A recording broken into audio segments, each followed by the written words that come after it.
You people always think you can walk into places like this and pretend you belong. This embassy serves real ambassadors, not whatever you're pretending to be. The degrading lecture was delivered with satisfaction by Chief of Protocol James Morrison, as he enjoyed humiliating the black woman. He had no idea he was creating an international incident with the UN ambassador, whose authority superseded everyone in the embassy. Let me take you back to 7:30 p.m. on a diplomatic evening at the French Embassy in Washington, D.C., where assumptions about authority would create an international crisis and expose the brutal reality of discrimination in America's most exclusive diplomatic circles. Dr. Angela Washington had spent her career building bridges between nations, negotiating peace agreements, and representing American interests on the world's most important stage. At 52, she was the United States ambassador to the United Nations, one of the most powerful diplomatic positions in international relations, commanding a $2.8 billion foreign aid budget that influenced global policy and international stability. Her journey to the pinnacle of American diplomacy had begun in Detroit, where she'd grown up watching her parents work multiple jobs to support their family's education. Her father had been a factory worker at Ford Motor Company, and her mother had cleaned office buildings downtown, instilling in Angela the values of hard work, integrity, and service to others. After graduating summa cum laude from Georgetown University's School of Foreign Service and earning her doctorate in international relations from Harvard, Angela had joined the State Department as a junior Foreign Service officer. But her brilliance, diplomatic instincts, and ability to navigate complex international crises had propelled her through the ranks with unprecedented speed. Over 25 years, Angela had served as Deputy Chief of Mission in embassies across Africa and Europe, negotiated ceasefires in war-torn regions, and coordinated humanitarian aid programs that had saved millions of lives. Her expertise in international law,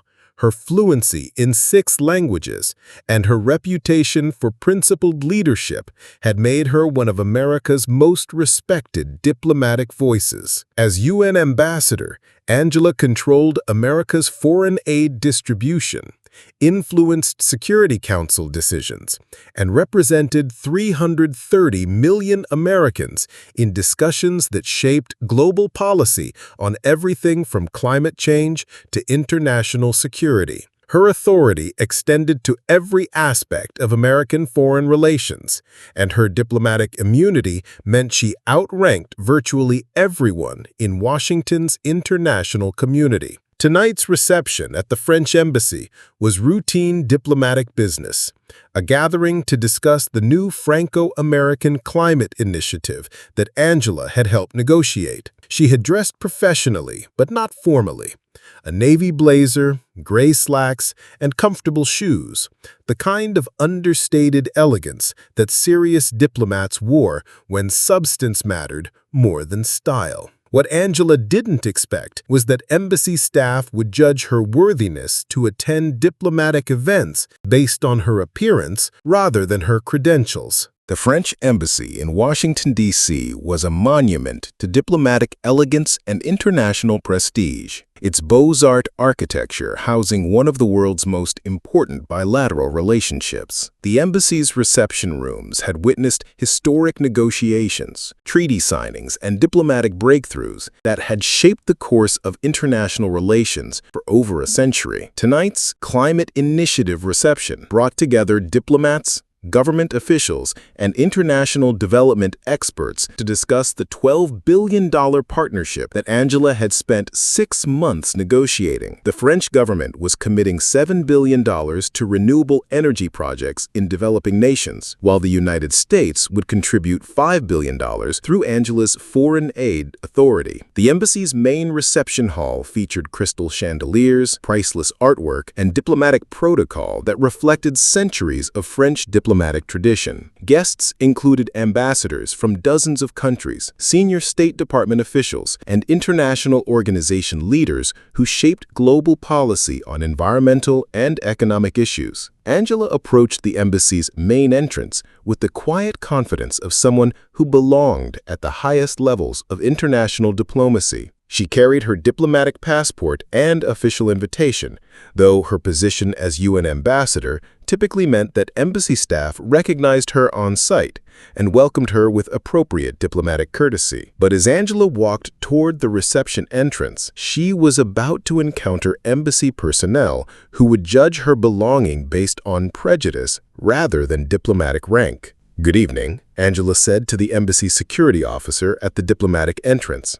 "I'm here for the Climate Initiative reception." The security officer, a middle-aged white man in formal dress, looked up from his guest list with the kind of practiced assessment that diplomatic security used to evaluate potential threats. But his expression shifted when he saw Angela, a black woman in business attire who didn't match his preconceptions about who attended high-level diplomatic receptions. "Ma'am, do you have an invitation or diplomatic credentials?" he asked, his tone suggesting he expected the answer to be no. Angela reached into her briefcase and produced her official invitation, along with her diplomatic passport, placing both documents on the security desk. The security officer examined the papers with exaggerated skepticism, as if he suspected they might be forgeries. He compared Angela's face to her passport photo multiple times, then consulted his computer system with obvious reluctance. "This shows you're on the guest list," he said, his confusion evident. "But I need to verify your identity with protocol staff before allowing entry to the diplomatic reception." The request was highly unusual. Angela's diplomatic rank meant that embassy security should have recognized her immediately and provided appropriate diplomatic courtesy. But she complied with the additional verification, understanding that challenging the process might create unnecessary complications. "I'll need to speak with my supervisor," the security officer said finally, making it clear that Angela's presence required escalation beyond his authority level. James Morrison had been chief of protocol at the French embassy for 8 years, building his reputation on maintaining diplomatic standards and ensuring that only appropriate personnel gained access to sensitive international discussions. At 48, he prided himself on his ability to recognize diplomatic rank and protect embassy events from people who might compromise their exclusive international character. When the security officer called for protocol assistance, Morrison approached the entrance with the expression of someone prepared to handle an inappropriate situation. "Is there a problem here?" Morrison asked, his tone suggesting he had already decided who was at fault. "This lady has proper documentation, but I wanted verification before granting access to the diplomatic reception," the security officer replied, clearly seeking approval for his suspicious treatment of Angela. Morrison looked Angela up and down with the kind of assessment he used to determine diplomatic worthiness. He saw business attire instead of formal diplomatic dress, no visible luxury accessories, and a black woman who didn't match his preconceptions about who attended embassy receptions. "Ma'am, this reception maintains very high standards for international diplomatic personnel. I need to ensure that all attendees understand and appreciate the sensitive nature of diplomatic discussions." Angela felt the familiar chill of discrimination dressed up as diplomatic protocol. "I understand. I've attended diplomatic receptions for over 25 years without any issues." Morrison's skepticism was obvious. 25 years. "Ma'am, I know the diplomatic community in Washington, and I don't recall seeing you at embassy events." The implication was clear. He would have remembered a black diplomat because her presence would have been unusual and noteworthy in his exclusive international circles. "Perhaps you could check the State Department's diplomatic registry," Angela suggested politely. "My credentials should be easily verifiable." Morrison glanced at the computer screen, but seemed uninterested in the verification data it displayed. He had made his assessment based on appearance, and no amount of official documentation would override his visual prejudices. "Ma'am, even if you have valid credentials, I have concerns about whether this environment is appropriate for someone with your background. Our diplomatic guests expect a certain level of international sophistication." Angela realized that James Morrison was not going to be convinced by reasonable conversation or official documentation. His discrimination was too entrenched to be overcome by evidence or diplomatic protocol. "Sir, I have proper diplomatic credentials and an official invitation. What exactly is preventing you from allowing me to attend this reception?" Morrison's mask of diplomatic courtesy began to slip, revealing the hostility beneath his professional discrimination. "Ma'am, this reception serves a very exclusive international community. Our diplomatic guests represent the highest levels of global leadership, and they expect to be surrounded by people who share their international experience and diplomatic background." The coded language was becoming explicit. Morrison was saying that Angela didn't belong because she was black, and that other diplomats, presumably white diplomats, would be uncomfortable with her presence. "And what international experience and diplomatic background do you think I lack?" Angela asked, her voice remaining calm despite her growing anger. Morrison realized he was approaching dangerous territory, but was too committed to his discriminatory stance to back down. "Look, I don't want to make this more difficult than it needs to be. There are other cultural events in the city that might be more appropriate for someone in your situation." "My situation?" Angela repeated. "Someone who might not be completely familiar with the protocols and expectations of high-level diplomatic environments." Morrison understood that the conversation had reached an impasse.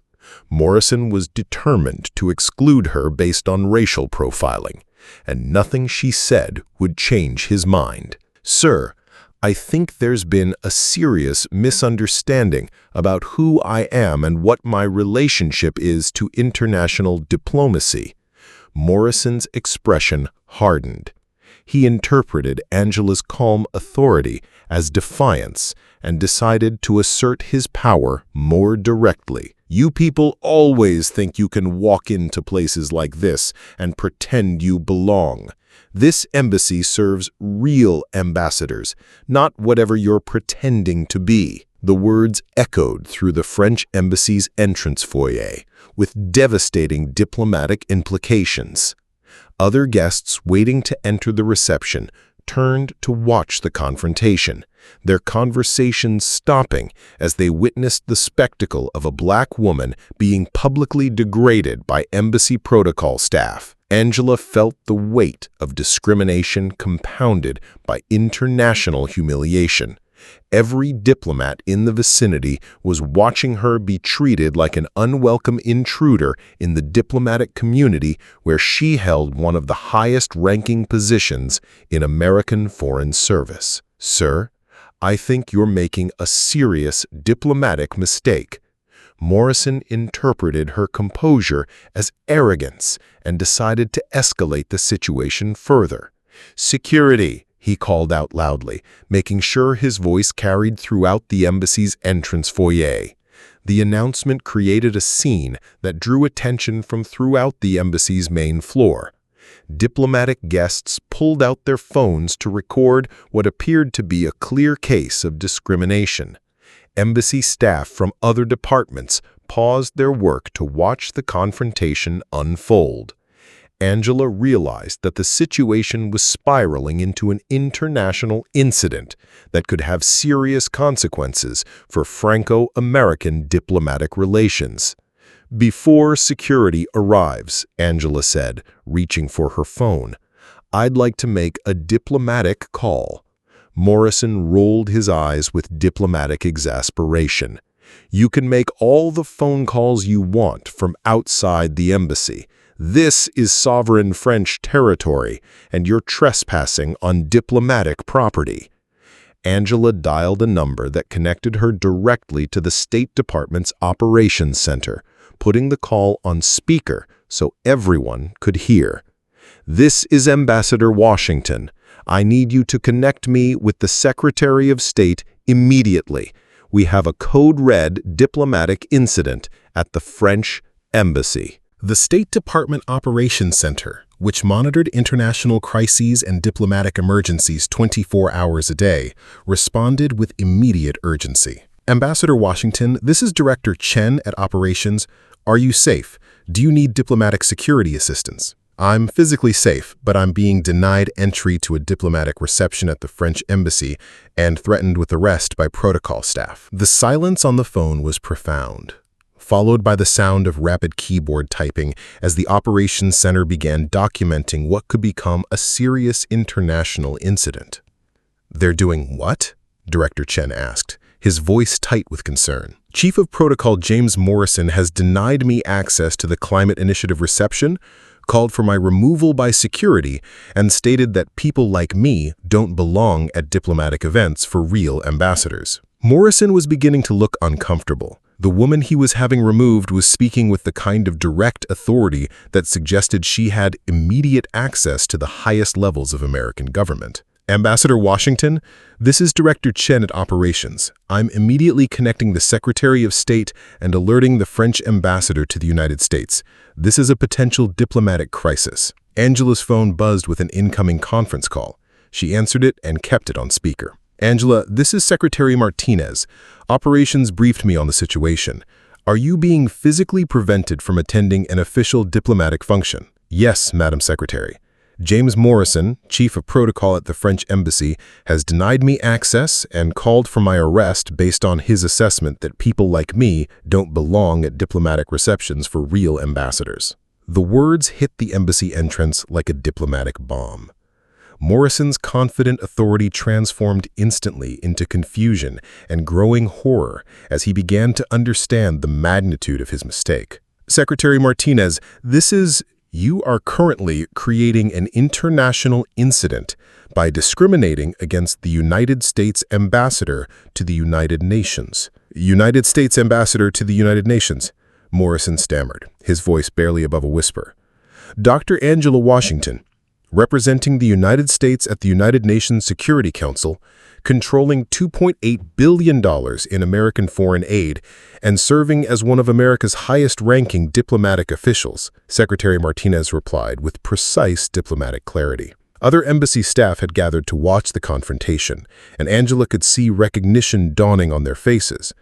The United States mission to the UN was one of the most visible American diplomatic posts, and Angela's work on international climate policy, peacekeeping operations, and humanitarian aid was well known throughout the diplomatic community. Morrison's face went from confident to pale to ashen as the implications of his discrimination became clear. He had just created an international incident by insulting America's UN ambassador, potentially damaging Franco-American relations and violating basic diplomatic protocol. "Ambassador Washington," Morrison said desperately, "I had no idea who you were." "And that's exactly the problem.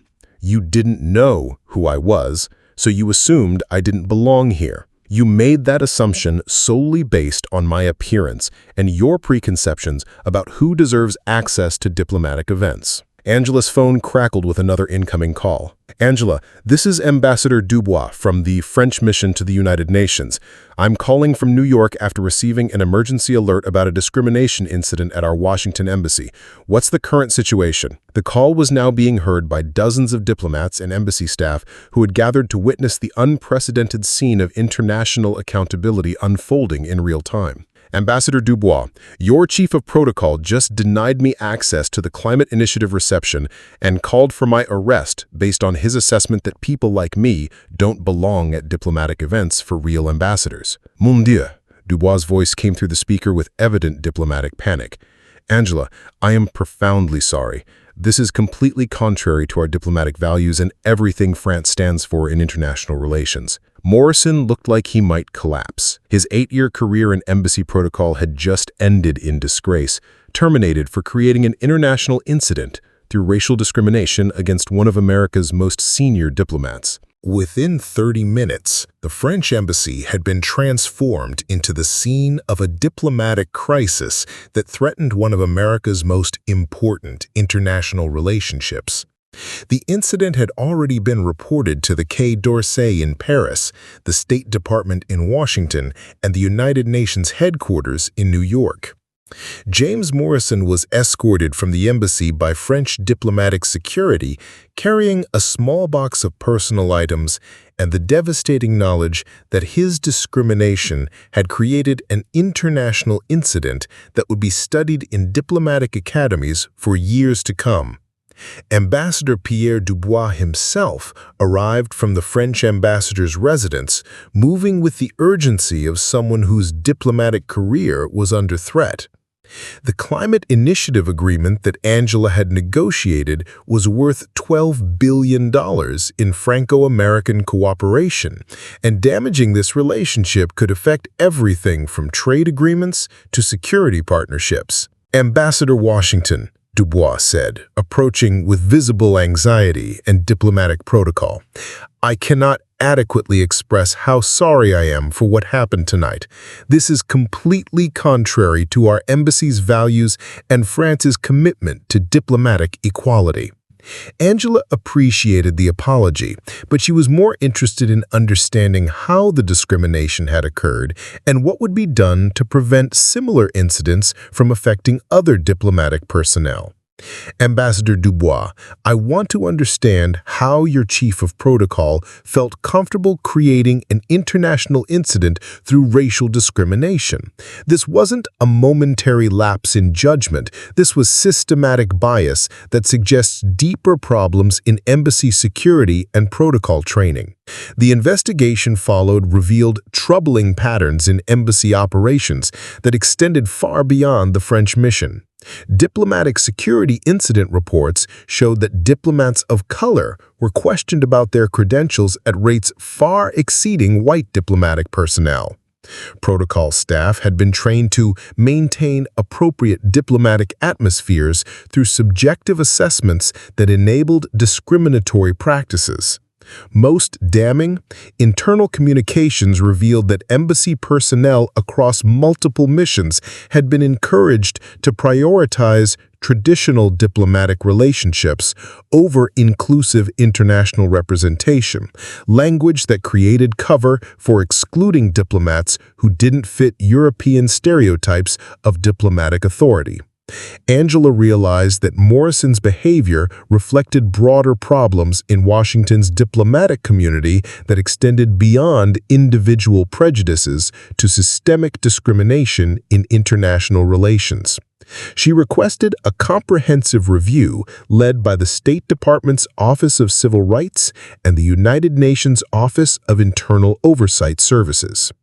The investigation examined discriminatory practices across Washington's diplomatic district, including embassy security procedures, diplomatic reception protocols, and international organization access policies.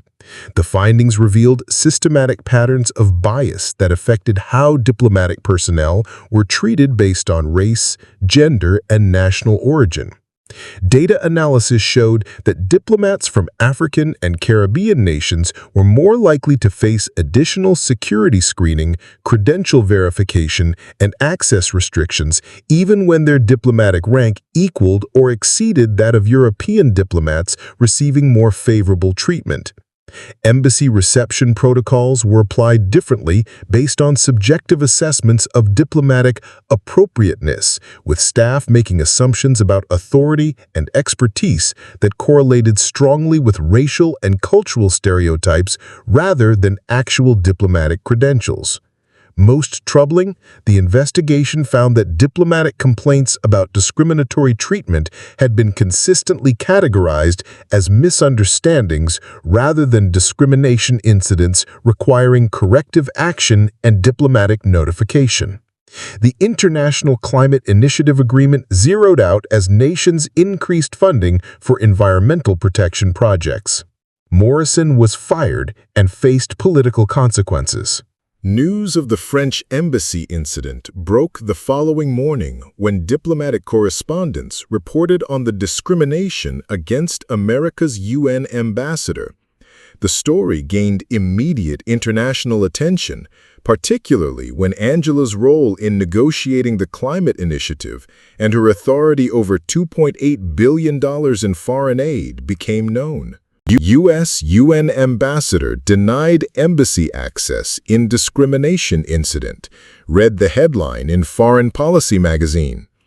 The story was picked up by international media outlets, diplomatic publications, and civil rights organizations that recognized the broader implications for discrimination in international relations. The diplomatic community's response was swift and largely supportive of Angela. The African Union issued a statement condemning discrimination in diplomatic settings. The Organization of American States called for comprehensive reviews of embassy protocols. The United Nations Secretary-General personally contacted Angela to express support and concern about discrimination affecting UN personnel. However, some critics questioned whether Angela's response had been proportional to what they characterized as a protocol misunderstanding. Conservative diplomatic commentators suggested that Morrison had been unfairly punished for what they described as an honest mistake in diplomatic etiquette. Angela addressed these criticisms directly in an interview with Diplomatic Security Quarterly. This wasn't a mistake in diplomatic etiquette. It was racial discrimination that created an international incident and violated basic diplomatic courtesy. When embassy staff assume that diplomats of color don't belong at diplomatic events, that's not confusion, that's bias that undermines international relations. The interview was widely circulated throughout the diplomatic community, sparking debates in foreign ministries and international organizations about the persistence of discrimination in diplomatic practice and the profession's responsibility to address it. The French embassy incident forced Washington's diplomatic community to confront discrimination that had been ignored or minimized for decades. Embassies across the capital began conducting emergency reviews of their security protocols, reception procedures, and staff training programs. The American Foreign Service Association launched an industry-wide initiative to address bias in diplomatic practice. New training requirements were established for all embassy personnel, with particular focus on protocol staff and security officers who controlled access to diplomatic events. Embassies began implementing diplomatic verification systems that reduced opportunities for discriminatory decision-making. Digital credential checking replaced subjective assessments by protocol staff. Standardized reception procedures eliminated bias in diplomatic courtesy and access privileges. Most importantly, the diplomatic community began acknowledging that discrimination wasn't just morally wrong, it was diplomatically destructive.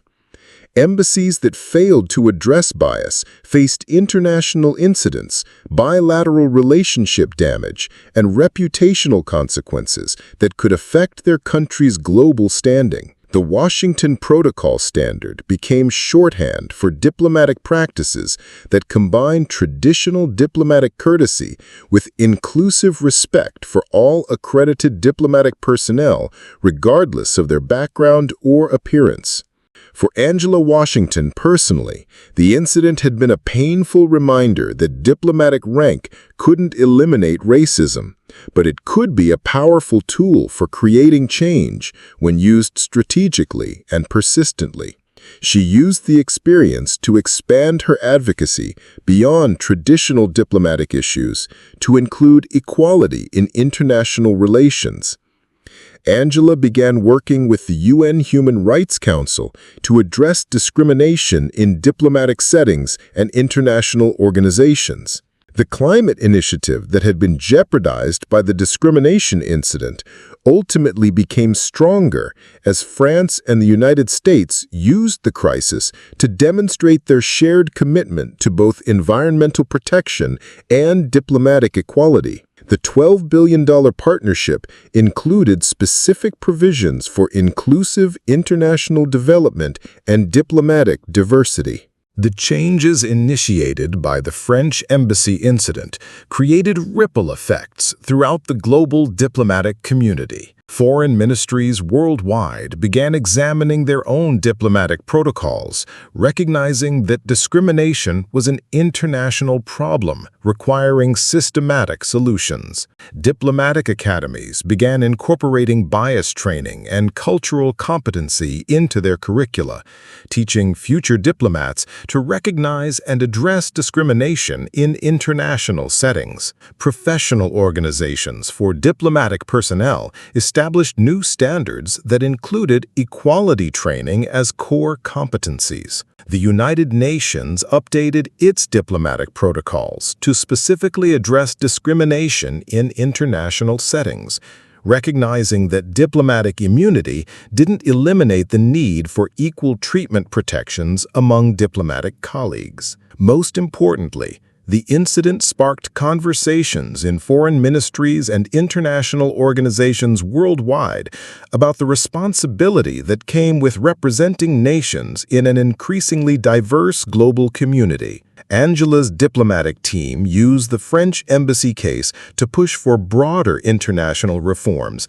that would address discrimination in diplomatic practice. They worked with the Vienna Convention on Diplomatic Relations oversight bodies to develop new guidelines for diplomatic courtesy and equality. The case resulted in diplomatic démarches and formal protests that established precedents for addressing discrimination in diplomatic settings. More importantly, it created accountability mechanisms that made countries liable for discrimination by their embassy staff, even when that discrimination wasn't officially endorsed by foreign policy. The International Court of Justice updated its diplomatic practice guidelines to specifically address discrimination in embassy operations, recognizing that diplomatic courtesy required equal treatment regardless of the personal characteristics of accredited diplomatic personnel. The diplomatic changes extended beyond individual embassies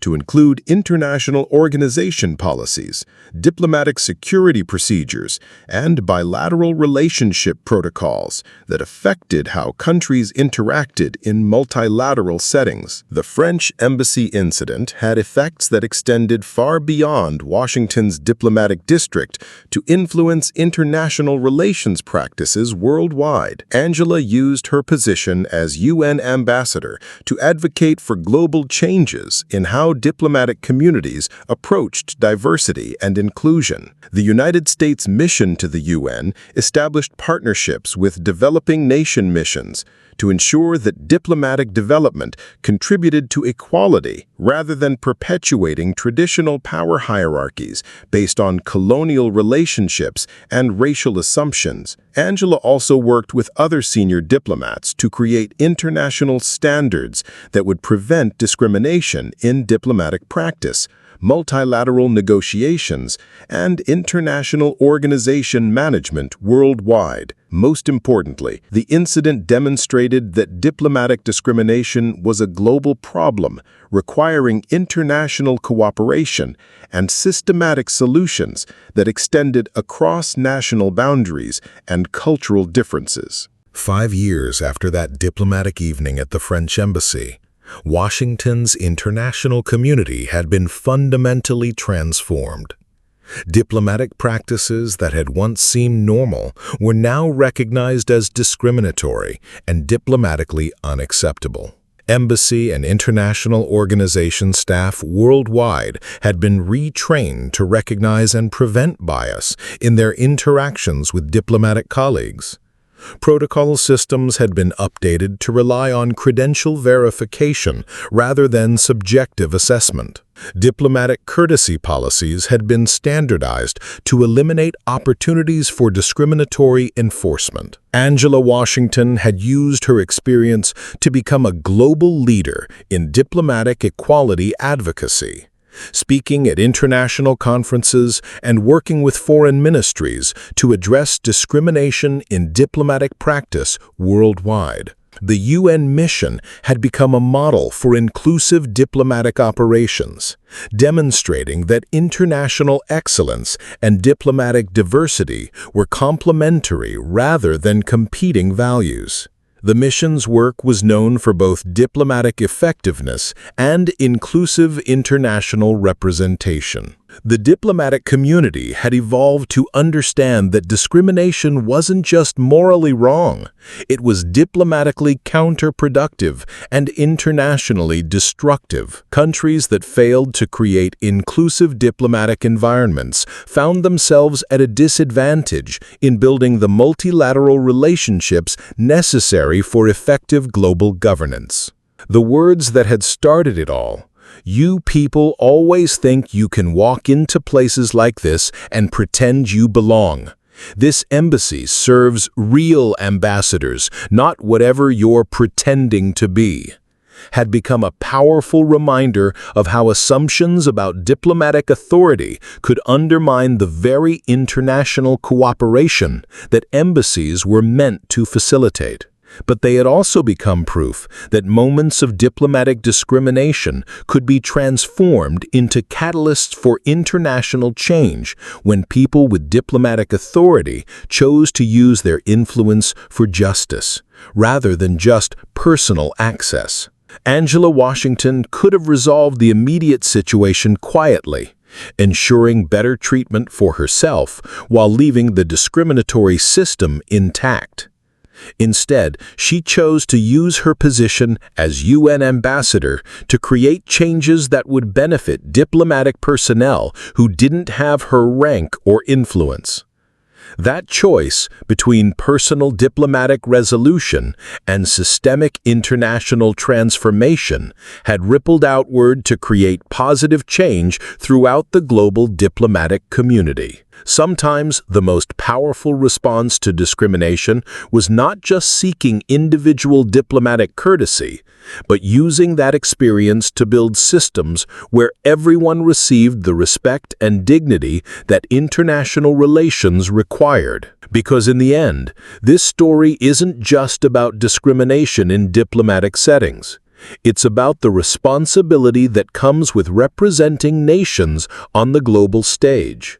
The power of using personal experiences to drive international change, and the understanding that true diplomatic excellence requires not just effective negotiation, but inclusive respect for all participants in international relations. Every diplomat deserves to be treated with courtesy regardless of their background or appearance. Every ambassador deserves access to diplomatic events based on their credentials, rather than on assumptions about their authority. And every embassy has the power to choose between perpetuating discrimination and creating inclusive diplomatic excellence that serves both international cooperation and human dignity. If this story moved you, remember that diplomacy is about building bridges between peoples and nations across all boundaries.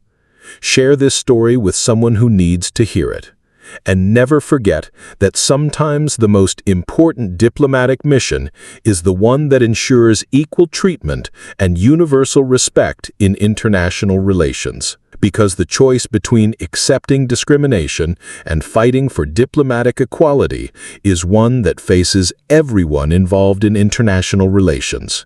The choice, as always, is ours to make. And the diplomacy we practice reflects the world we choose to create.